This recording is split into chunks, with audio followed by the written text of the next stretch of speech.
We'll just give everybody a couple of minutes, Mark, just until you're happy that everybody's on. Yep.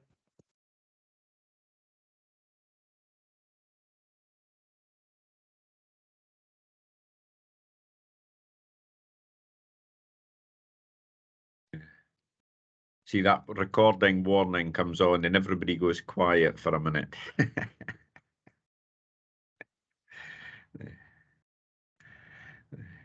I think we have everybody in attendance. Okay, well, if we think we've got everybody, we'll just get started. Do you want to take us through the housekeeping, please, Mark? Yes, thank you. Good morning, everyone. This is a reminder that the meeting will be recorded and will appear on the Council's website soon after. Members of the committee and officers should switch their cameras on, but switch off their microphones until they wish to speak.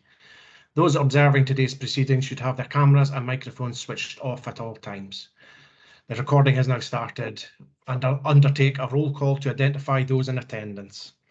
Councillor Alec Nicholl. Present. Councillor Miranda Radley. Present. Councillor Ian Newell. Present. Councillor Mark Finlater. Here. Councillor Gwyneth Petrie. Here. Councillor Anne Stirling. Present. We've got apologies for Professor George Boyne. Councillor Jennifer Craw. I don't think she's a councillor, but I don't think she's here. Oh, sorry. Yes.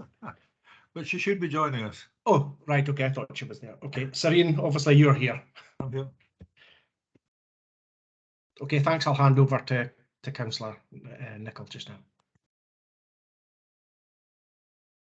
You're on mute, Councillor Nicholl. Right. Welcome to the meeting, and if I can begin by apologising, we've obviously had to cancel a meeting and reschedule this one following the sad passing of the Her Majesty the Queen. I realise everybody has very full diaries, and I pass on my thanks to you for managing to reschedule this meeting so quickly. I realise that that is not an easy thing with full diaries, so very much appreciated. Mark, do we have apologies apart from the Professor? Well, yes, we have apologies from both substitutes. From one, actually, they are Stanley Morris and Professor Stephen Olivier. Okay, thank you very much for that. Okay, moving on to item 1.2, determination of urgent business. There isn't any. 1.3, determination of exempt business, which is item 4.1 on the agenda. Can we agree we'll treat it as exempt? Agreed. Thank you very much. Item 1.4, declarations of interest and transparency statements. I will begin this one, and I think I'll take in Jennifer in a moment. I am obviously the local councillor for Kincorth Cove and Altons, and obviously the item at 3.2 is within my ward. Simply a transparency statement in that respect, and I'm seeing Councillor Radley putting up her hand, so I think she'll maybe want to say the same. Yeah, I would like to say the same, although it's Kincorth and Cove. Thanks. Jennifer, I think you had something on this. Is that correct? Yep. Sirian's going to do the transparency statement for overall Opportunity North East. Sirian, over to you. Thank you. Chair. So, I guess myself, Jennifer Craw, have a connection to the seed pod change request and any issues affecting Opportunity North East, in particular relating to the food hub and Bio Aberdeen. And I certainly have, I think, well, actually, we both have declared interest in terms of the new energy transition zone business, which may arise during the meeting, on the basis that we're board members of one, Bio Aberdeen Limited, Food Hub Limited, and ETZ. However, having applied the objective test, we don't consider that we have an interest to declare and will not be withdrawing from the meeting. This is because in practice, funding is allocated by agreement with government and in line with the tripartite agreement. Okay, thank you very much for that. Are there any other declarations of interest or transparency statements? I'm Not seeing anything on my screen. So in that case, we'll move on to item 2.1, the minute of the meeting of 10th June 2022 for approval at pages 3 to 8. Now, I would note that at page 5, item 6B, there is we agreed an additional joint committee would be scheduled in July, August to approve a change request for the updated seed pod business case. Now that didn't happen for reasons that we're aware of. So apart from that, can we agree the minute? I'm seeing nodding heads, so I'll take that as agreed. And that then takes us to item 3.1, Aberdeen City Region Deal Quarterly Progress Update. Mr. Sweetnam, do you want to take us through this one?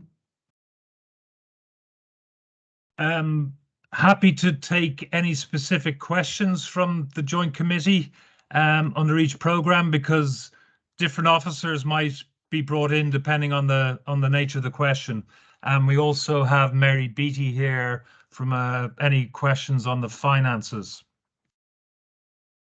Okay, in that case, if we start with the Net Zero Technology Centre, formerly OGTC, and we'll maybe go through it in the order that it's in the papers. Are there any questions on that one, first of all? I'm not seeing anything. In that case, I will move to the next subheading, the BioHub. Is there any questions on the BioHub? Jennifer, anything you want to say on the BioHub? I think we've got a good update. We have got new members of the Joint Committee briefing early November.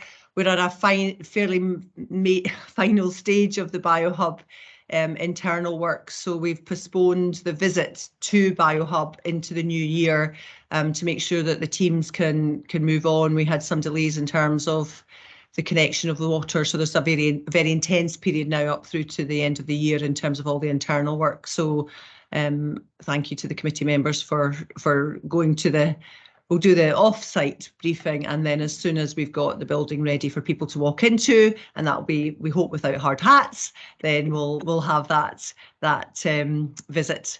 And we're now working on the the engagement programme for stakeholders, so that once we have got the building open, safe and ready we can bring in all the stakeholders we've been working with across partners, schools, universities, and the NHS, and in up through to the spring to a full formal opening. And opening dates, I mean the actual people in the building?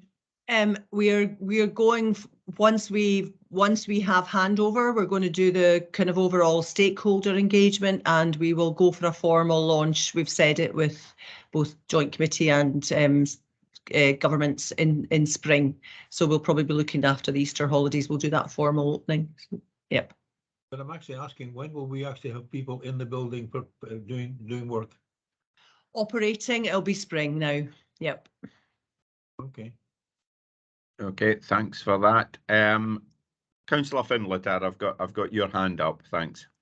Yeah, thanks, Chair, and thanks, Jennifer, for that. Now, I did have a look round myself at one point, and we had a lot of the stakeholders going round, and at the end there was a lot of questions and maybe points for sort of some things that could be included in the BioHub to make their lives a bit easier as far as using it. I don't know if you want to go in a bit about that, about how that has been useful for them and what you've done about it. Thanks, Jennifer. Yep. So for those of you who've not been to BioHub and have not been so involved over the last 5-6 years, BioHub will be, it's on 3.5 floors. So the entry floor as you go in is the access space, the collaboratorium space, hot desking and cafe area. And then as you move up, there's a mezzanine, which has our meeting rooms and conference facilities. And then there's kind of 3 operating floors above that. The first floor is partially fitted out for wet lab incubator space, offices and co-working. And then the top 2 floors deliberately are not fitted out. They have and will be fitted out bespoke to grow on clients. So there's a combination of meeting the needs of the early stage spin out companies as they move either from university or elsewhere home into a wet lab. Digital companies, there'll be office space, and the AV and broadband is at a very high spec to facilitate that. And then the co-working space for individuals who are not yet at the stage in terms of their company growth to take out, their own space. Why the top 2 floors are for bespoke fit out is because some of our companies, when they get to the stage beyond early startup and grow their teams, we have been losing them for the region. So the business case was focused on how do we retain those companies in the region by having bespoke and the appropriate facilities within Aberdeen and the region to facilitate that. So the additional activity that companies are looking for are things round about what are shared facilities. Now, one of the key things is that we don't duplicate what's on site in the Forster Hill campus, because there's a lot of NHS University of Aberdeen equipment. So what we're doing is making sure that we're digitally connected to that so that the teams can still access and use that equipment without us duplicating. One of the other things we're starting to look at is whether there's a kind of a shared lab facility. We didn't ever secure sufficient funding to make that happen. So there is still more to be done in terms of BioHub as we operate and as the types of companies change. We also know that the companies are having to adapt in a post-COVID world to potentially using teams remotely, and how and what might remote working look like when you're driving forward a research company. So we're going to do a pilot round about that in the next 12 months. So the premise of BioHub was to fit out for the early stage companies to quickly get into a space that allowed them to grow their team out of either a shared lab environment or if they didn't have a lab. And then the top 2 floors would be bespoke to company needs. So that flexibility is built into the proposal. Does that help, Councillor Finlater? I'm seeing a thumbs up there, so I think that was a very good answer. Thank you for that, Jennifer. Any more questions on the BioHub? I'm not seeing any hands, so that takes us in the appendix at 1.3 to the seed pod. Any questions on the seed pod? Are you going to cover the financing now, Jennifer, or when do you want to cover that? We'll cover that later in the agenda, agenda item. Yep. So yeah, there is a paper on the seed pod later, and it is in the exempt appendix. Thank you. Okay. That then takes us to 1.4, digital full fibre infrastructure project. Do we have any questions on that? I'm not seeing any hands, so I will then move to 1.5, the digital duct network. Do we have any questions on that one? I'm not seeing any hands on that one either. And 1.6, the digital infrastructure business case gap analysis. Do we have any questions on that? Not seeing any hands. Nope. Sorry, is that somebody? No. Yeah, sorry, Alec, it's on. Sorry. Sorry. Just could if Paul's on the call, could we maybe just get an update about where we are with this, please, with the business case gap analysis? Paul, are you on the call? I am, Chair. Are you happy for me to respond? Yes, please. Thank you. Yep. Okay, thanks, Councillor Stirling. The business case it's stalled slightly because we're having some discussions with the Scottish Government and our finance colleagues around how we can use the money. At the 11th hour, the government have highlighted the terms and conditions within which we can utilise the money. Originally, we thought that for the gap analysis and being able to fill the gaps, we would operate a loan process, whereby we would be able to recycle the money. So give loans to local companies to provide the infrastructure in the ground to enhance and accelerate superfast delivery across Aberdeenshire. But unfortunately, we can't use money. So the idea was that we would give loans to private companies that could deliver the infrastructure. They would pay the loans back. And so we could continually recycle the money in the digital work stream to continue to effectively accelerate, deliver and enhance digital connectivity across the region. But unfortunately, we can't administer loans. So for to regroup, and we'll be coming back to joint committee in due course with a full business case for that element of the funding. However, there are two other projects that we will report in November to joint committee for utilising some of that money, and that will involve how we accelerate and how we increase the scope of the 5G tech hub across the different sectors and across the region. So, for example, investing in the equipment necessary to allow private companies to create 5G networks locally to act as a test bed. So, in other words, proof of concept to get buy-in across the different sectors to help them accelerate their transition to 5G, but equally realise the benefits of digital tech as well. Okay, Councillor Stirling, do you want to come back on that? Yep, thank you very much for that update, Paul. And do we have a timescale at all for the discussions with the Scottish Government and or Finance to conclude?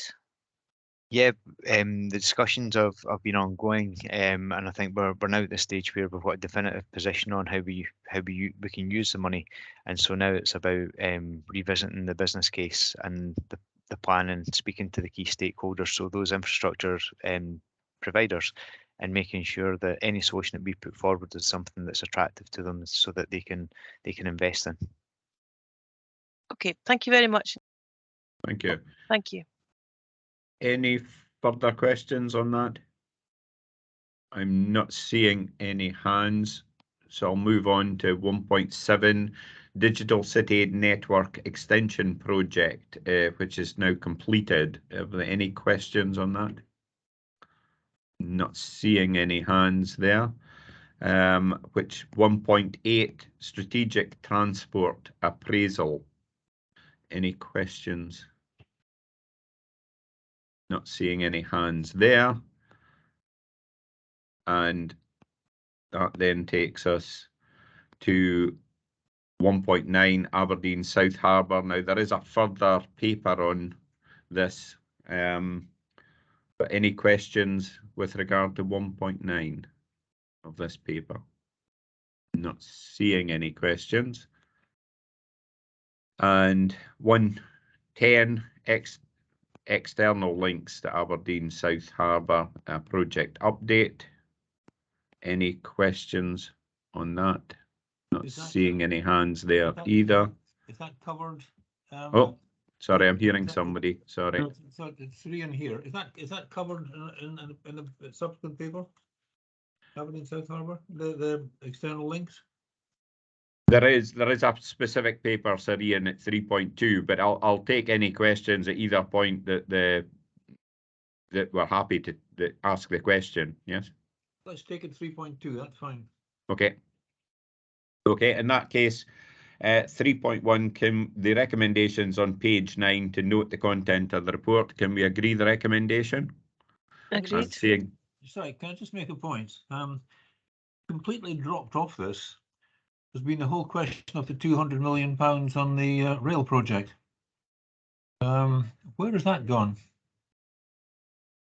I think we have Mr. Dixon from Nestrans on. So, Mr. Dixon, are you able to help us with that? Thank you, Chair, the 200 million rail project was announced at the same time as the City Region deal, but isn't actually part of the City Region deal itself. We have been in contact with both Transport Scotland and Network Rail through a working group and ensuring there is progress on that. And we've been offered a presentation to a joint meeting of the Nestrans and TACTRAN Regional Transport Partnerships Board, which will be coming up the week beginning the 24th of October. So yeah, can just say that there is progress. We are still on track towards a single option by autumn. It feels very autumnal here. So I'm expecting something very soon in terms of a single option, and that is on track for the project completion dates by 2026, as reported previously to this joint committee. So can I ask, did I get it wrong? There was a press comment, I guess, a couple of weeks ago, 3 weeks ago, that said that this project was being effectively slowed down. There was a press comment, and we did chase that up and try and get further clarification on it. We were told that the formal decision may be slightly later. The Transport Minister had made a comment, I think, saying that the decision would be made by the end of the year, whereas we had previously been told autumn. But in checking that with the Transport Scotland representatives, we're told that that won't impact on the implementation dates, so that these projects or processes are running in parallel.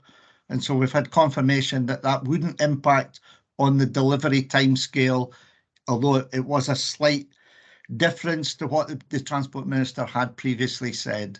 So the newspaper article wasn't wrong, but on the other hand, it did imply a delay to the project, which we have been, we've had confirmation that that isn't the case. Okay. Okay. Do you want to come back on that at all, Sir Ian? No, I'll believe it when I see it. I've got Mr. Sweetnam has his hand up. He obviously wants to add something. Thanks. Just for the committee to note that, excuse me, there are updates on the MOU aspect of the City Region deal at every other meeting, so that this, like the other elements, would be reported back to the joint committee. It just wasn't scheduled for this particular meeting.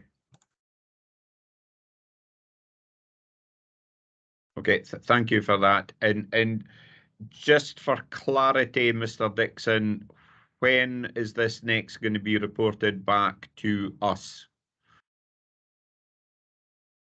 As Richard says, my understanding is they report to every second meeting, so we can get Darius from Transport Scotland's rail team to do his report to the next meeting of this joint committee. I did mention we are having an update to the Regional Transport Partnership Board, and if there was anything significant announced then, we would have our Nestrans board meeting a couple of days later, so we'll certainly be able to report that to members, and we could share that with the joint committee if that's relevant. I think that would be helpful. Can we agree that that would be helpful? Yes. I'm seeing nodding heads, so I think if we can proceed on that basis, Mr. Dixon, that would be very helpful. Thanks. Any further questions in and around this matter? I'm not seeing any hands, so I'll move on to 3.2, external transport links to Aberdeen South Harbour, a progress update. I think we have Mr. Mackay to perhaps provide some commentary.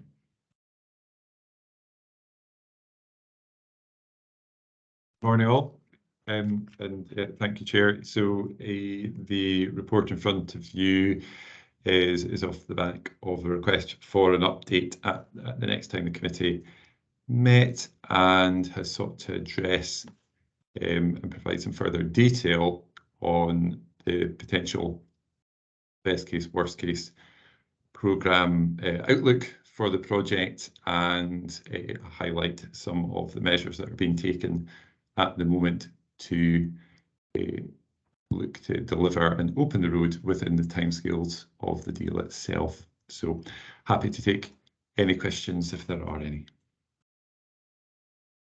Okay, question from Mr. Mackay. I have Sir Ian coming in first. Thanks. I guess they're looking at the worst case, best case. I mean, we have a worst case Q1 2027, and we've got a best case Q2 2006. It's really important. Sorry, I've said this before, but it's really important in terms of the program now being lined up for all the outcome of the licenses that are being issued and are beginning to be worked on. It's really important that we actually get this going. I mean, are we absolutely on top? So there's a 9-month difference there. 2026 is not good, but it's better. And I mean, I guess we could almost work to beginning of 2026. A year later would be extremely unhelpful. I mean, what can we do about the key items that's resulting in that 1-year gap? What are we doing about that? Mr. Mackay, do you want to come back? Yeah, happy to do so, Chair. It's a number of the risks are highlighted within the report that would lead to that worst case outlook. A number of those are around process and the potential for objection and appeal within the process, particularly around land acquisition that may be required and planning process. Those elements can be mitigated, but are also obviously open to public challenge. So there is always the prospect of that coming. And that's in terms of the mitigation around early engagement with the parties which may have most concern, and trying to do a collaborative approach with them to try and remove the possibility that those objections will be received. But obviously, as I say, these are public processes, so we have to deal with what comes our way. Sorry, just one more comment. I mean, if I may, I mean, have we actually got an analysis of what these potential objections are and what we might do to mitigate or preempt them? Mr. Mackay? Okay. Sorry, because I think Chief Officer John Wilson might want to come in on this one. Okay, Mr. Wilson, do you want to answer that? Yes, thank you, Chair. A lot of these processes are entirely out with our control. It's a statutory process we have to follow through, and the question of compulsory purchase, we have to run that process, and the timeline will be determined by if any objections come forward and the strength and the weight of those objections. We have to run the process, and depending on the outcome of what comes forward, that will determine the kind of timeline going forward. The best scenario is obviously if we don't have any objections coming forward, but until we run the process, we won't know. I mean, if I can bring some experience to this with AWPR, which everybody's familiar with, I mean, that huge project, etc., 10,000 objections, full public inquiry, but that must have delayed the whole process of delivery of the project for at least 2 years. So just flagging that up for everybody's awareness. Thank you, Mr. Wilson. Sir Ian, do you want to come back on that before I take other folk in? All I'm going to say is we can't afford a 2-year delay. You know, there's a large number of companies getting into action, and we absolutely want them to work from the northeast of Scotland. And if we haven't got a reasonable logistics and road access, they're not going to work from here, and it'll be extremely damaging. I fully understand that, Sir Ian. Fully understand that. Yeah, I've got a couple of other folk want to come in, but staying on this point, Mr. Wilson, where are we with the land assembly for this? Because obviously, you know, this is within my ward. I'm aware of various properties that bound onto the road. So where exactly are we with the land assembly for this road? Through the chair, if I could maybe ask Mr. Mackay to bring everyone up to speed, Chair. Mr. Mackay? Yeah, happy to do so. So in terms of land assembly, we're at the point that investigations to ownership are quite advanced. They continue. In terms of any approaches to individuals, that will not happen at this current stage. The development of the route options will need to be narrowed down, and then that approach will be made later in the process. From what we are seeing thus far, a significant proportion of the land that is likely to be needed is within the authority's control, and the majority of others that may be likely to be used are within commercial interest control, which, without making any guarantees, should make it more straightforward than if we were dealing with residential or other interests. But that obviously remains to be seen post-engagement. Okay, thank you for that. I've got two other people with questions.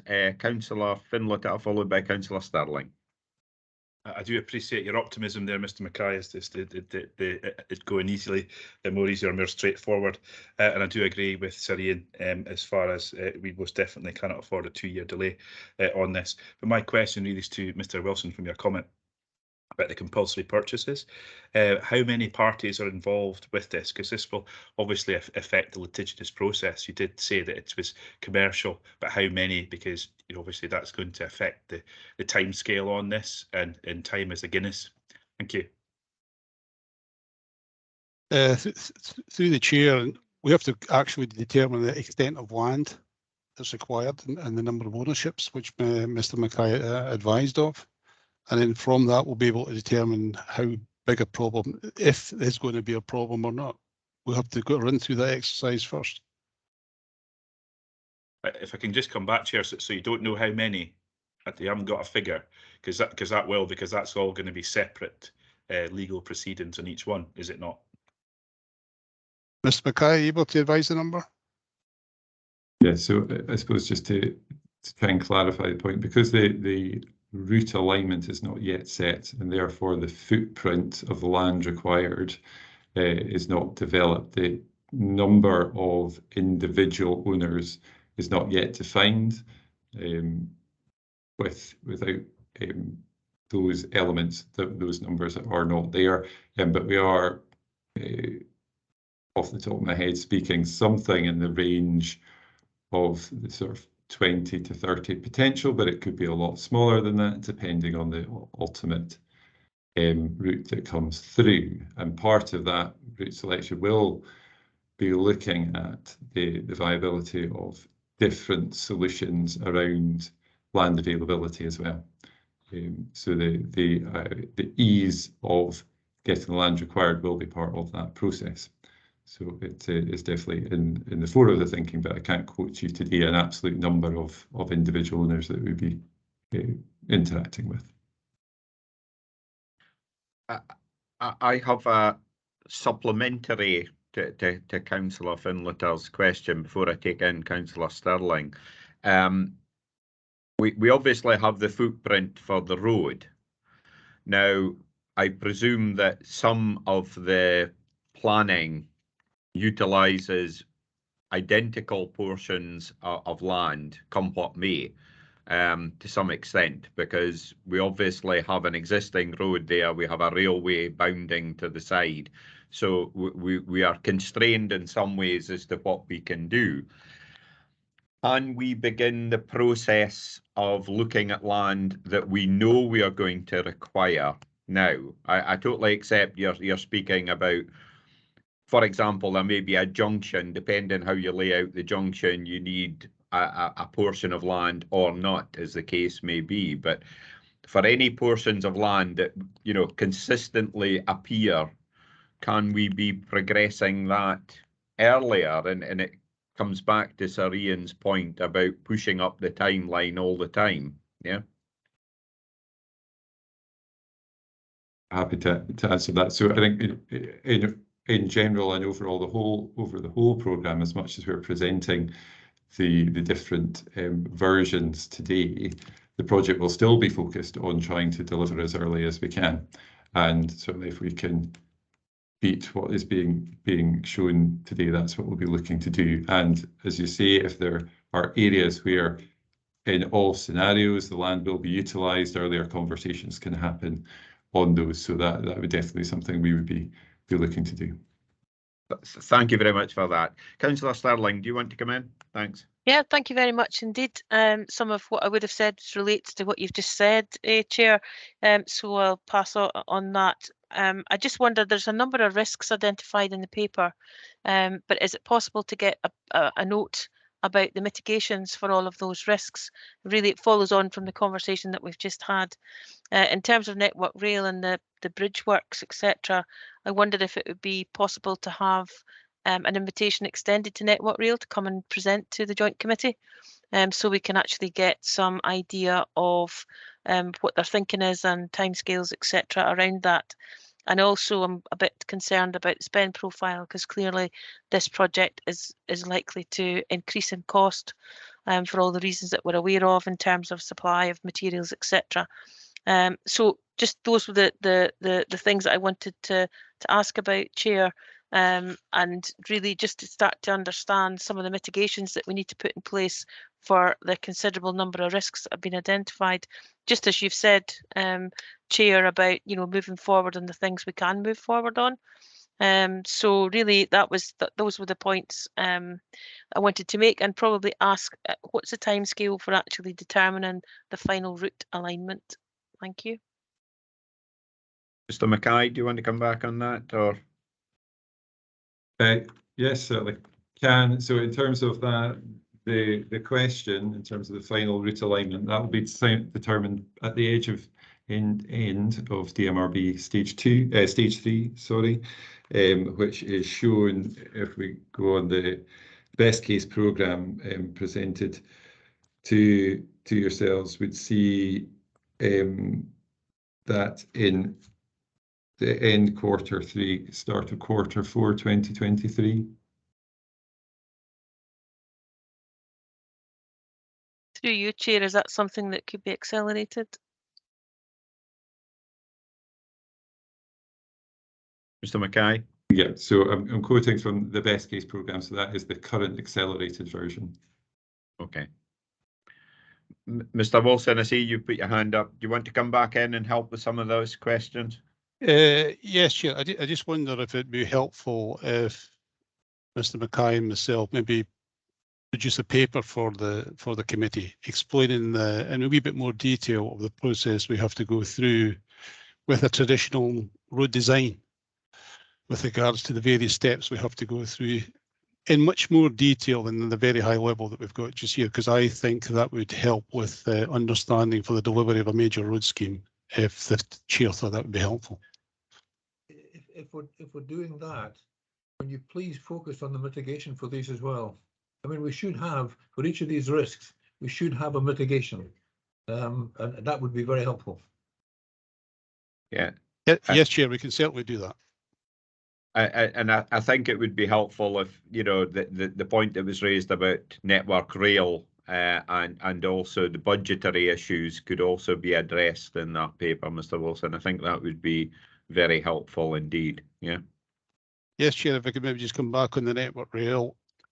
Personally, I don't think we're at a point to bring Network Up Rail as yet. The way it works is we need to come up with some designs and then start that discussions with Network Rail. But I think this paper, if we can bring up this update paper to yourselves, that will explain that process in a little more detail. Okay. Yeah. Okay. Are you happy with that, Councillor Sterling? It was obviously your question. So no, that's fine. Thank you very much. I do think it would be good to understand just exactly what we need to do and how we can mitigate the risks that are in front of us. As I say, I'm concerned as well about the budget attached, and really just if there's anything we can do to accelerate this programme, it would be helpful. But Mr. Wilson's suggestions are very welcome. Okay. Just to tie things down, Mr. Wilson, timeline to bring something back to us.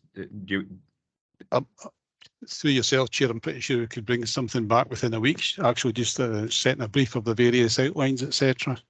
But I just want to reassure the committee, we in the roads here, we are very much aware of the timelines and the urge and the need to beat the timelines. That is not lost upon us. Okay, thank you very much for that. That's really quite helpful. Any further questions on this paper, please? I'm not seeing any hands. The recommendations, there are 3 recommendations at page 29. Can we agree the recommendations and also the update that Mr. Wilson has offered us? Can we agree that? Agreed. I'm seeing nodding heads, so we'll agree.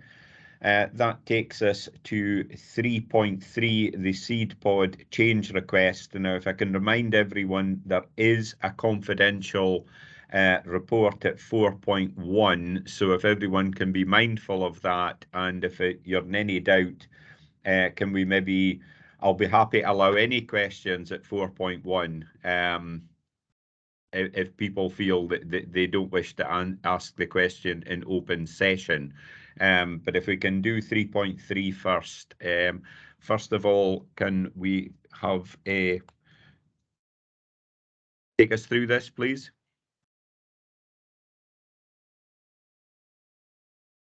I think it's going to be yourself, Jennifer, is it? I think you're on mute, Jennifer. You're on mute. Yeah, Jennifer. sorry, I lost my mouse to my second screen.